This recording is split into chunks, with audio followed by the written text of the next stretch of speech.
नमस्कार साथियों, अगर आपका भी bank account bank of Baroda में खुला हुआ है तो आज की वीडियो आप सभी के लिए बेहद महत्वपूर्ण है, क्योंकि आज मैं इसमें आपको बताने वाला हूं कि सरकार जनवरी 2026 यानी नए साल से बैंक ऑफ बड़ौदा खाता धारकों को कौन सी 5 बड़ी खुशखबरी देने जा रहा है। तो चलिए वीडियो को स्टार्ट करते हैं और एक एक करके सभी चीज़ें वो कौन सी खुशखबरी है उनको एक एक करके आपको समझाते हैं। तो साथियों देखिए, यहाँ पर हम लोग अपना पैसा पूरा बैंक में सबमिट करके रखते हैं।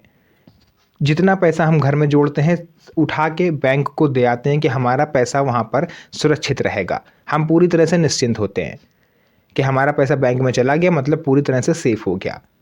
और महीने 2 महीने 3 महीने पे हमें थोड़ा बहुत जो ब्याज मिलता है वो भी मिलता रहेगा। तो इस केस में बैंक अक्सर गलत फ़ायदा उठा लेते हैं हम लोग के विश्वास का।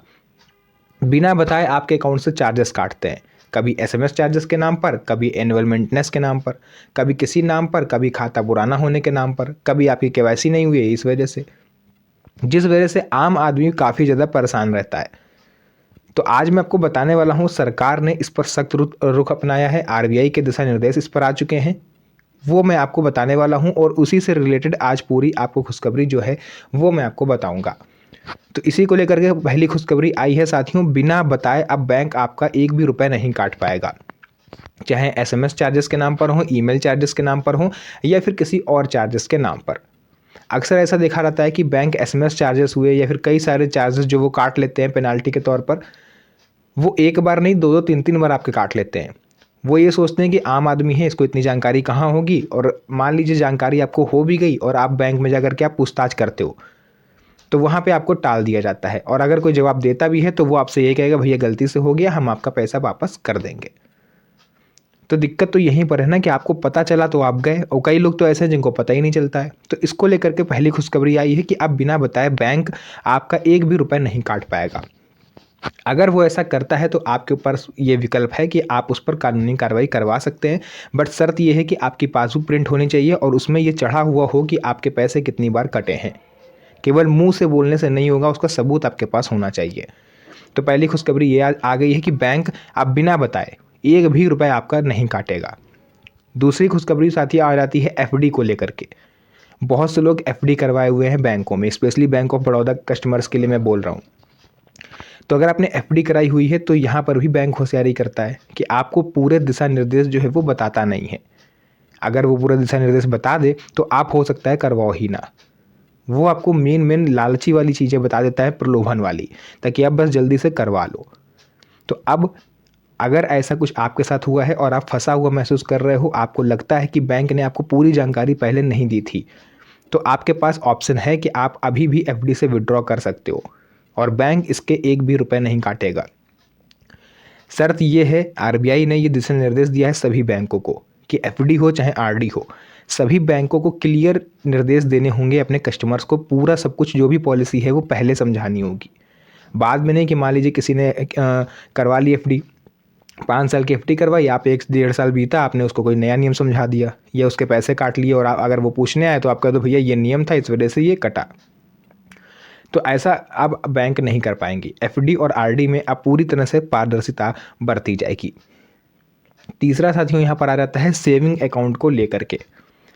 सेविंग अकाउंट में अब नो मिनिमम बैलेंस की पेनाल्टी नहीं लगेगी। अभी तक क्या होता था कि अगर जैसे मान लीजिए बैंक में लिमिट है 3,000 रुपये कि 3,000 आपको रखने ही रखने हैं, और आपने नहीं रखे तो 100, 200, 300, 400 जो भी बैंक है अपने हिसाब से काटता था, वो पैसे प्रति माह आपके काट लेता था, जिस वजह से लोग परेशान थे कि उनकी मेहनत की कमाई ऐसे ही चली जा रही है। तो इसको लेकर के एक बड़ी खुशखबरी निकल के सामने आ रही है कि अब bank no minimum balance penalty नहीं काट पाएगा। यानी बैंक में चाहे पैसा आप रखो चाहे ना रखो, अब बैंक एक भी रुपए आपके एक्स्ट्रा चार्जेस के नाम पर नहीं काटेगा, specially no minimum balance penalty लगा कर तो बिल्कुल भी नहीं। तो ये एक खाता धारकों के लिए बड़ी खुशखबरी होने वाली है। इसके बाद साथियों आ जाता है डोरमेट अकाउंट को लेकर के। कई लोग ऐसे होते हैं जो 2-2 3-3 अकाउंट खुलवा लेते हैं, या अगर आपने बैंक ऑफ बड़ौदा में खाता खुलवा के उसको ऐसे ही छोड़ दिया है और आप उसका यूज़ नहीं कर रहे हो, कोई भी एक्टिविटी आपने नहीं करी पिछले 6 महीने या 1 साल से, तो आपका अकाउंट डोरमेट की श्रेणी में चला गया। अब जैसे ही अकाउंट डोरमेट की श्रेणी में गया, अब बैंक वाले आपको परेशान करने लगते हैं, कभी कॉल करके, कभी बेवजह के एसएमएस करके, कभी व्हाट्सएप पर, कभी ईमेल पर कि भैया आपका अकाउंट डोरमेट हो गया, आप उसको आके रीएक्टिव करवाइए। बार बार आपको कॉल करेंगे आपके मना करने के बावजूद। तो अब यहाँ पर आप लोग के लिए खुशखबरी ये है कि बैंक आपको कॉल नहीं करेंगे। आपको एक बार बता दिया जाएगा कि आपका जो अकाउंट है वो डोरमेंट हो गया है, और आपके अगर उसमें पैसे पड़े हुए हैं तो आप और ज़्यादा परेशान हो जाते हो कि यार अब हमारा खाता डोरमेंट अकाउंट हो गया, अब हम कैसे अपने पैसे निकालेंगे। तो आपसे बैंक आप जाते हो तो बैंक आपसे तरह तरह के दस्तावेज मांगता है। अब आपको कुछ नहीं करना है, क्लियर गाइडलाइंस आई हैं आरबीआई की तरफ से।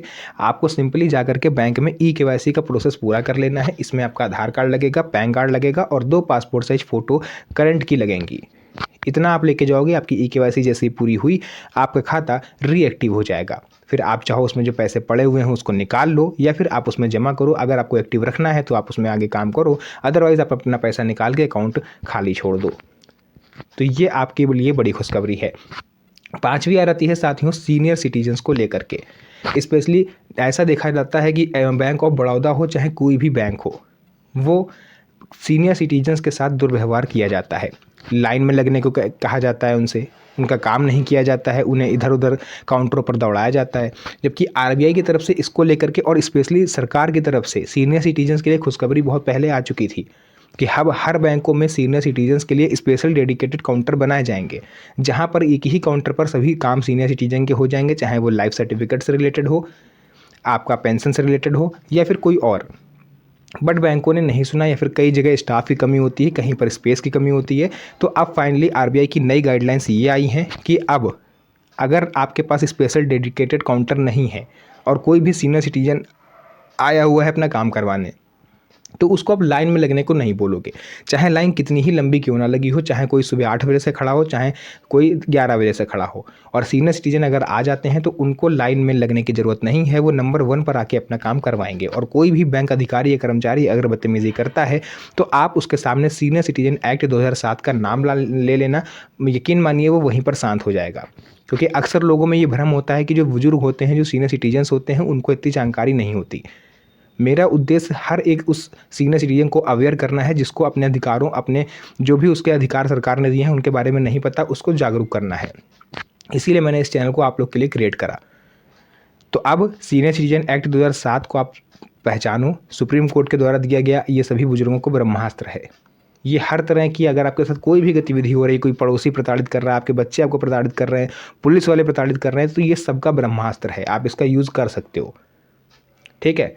बाकी अगर आपको और ज़्यादा डिटेल में जानना है सीनियर सिटीजन एक्ट 2007 क्या होता है और कौन कौन सी सुविधाएं आपको मिल सकती हैं, तो आप नीचे कमेंट सेक्शन में लिख सकते हो। उसका रिप्लाई मैं आपको दे दूंगा, और हो सका तो उस पर एक स्पेशल डेडिकेटेड वीडियो बना दूंगा। तो आज की इस जानकारी को यहीं तक रखेंगे। अब ये खबर आप तक पहुंची है तो इसको अपने पास मत रखिएगा, इसको आप आगे शेयर करिए अपने यार दोस्तों और रिश्तेदारों के साथ, ताकि उन्हें भी इन चीज़ों के बारे में पता चले। तो फिलहाल के लिए आज की इस वीडियो को यहीं तक रखेंगे। मिलते हैं आप सभी से नेक्स्ट वीडियो में एक और अच्छी इंटरेस्टिंग मज़ेदार वीडियो के साथ। तब तक के लिए धन्यवाद। जय हिंद।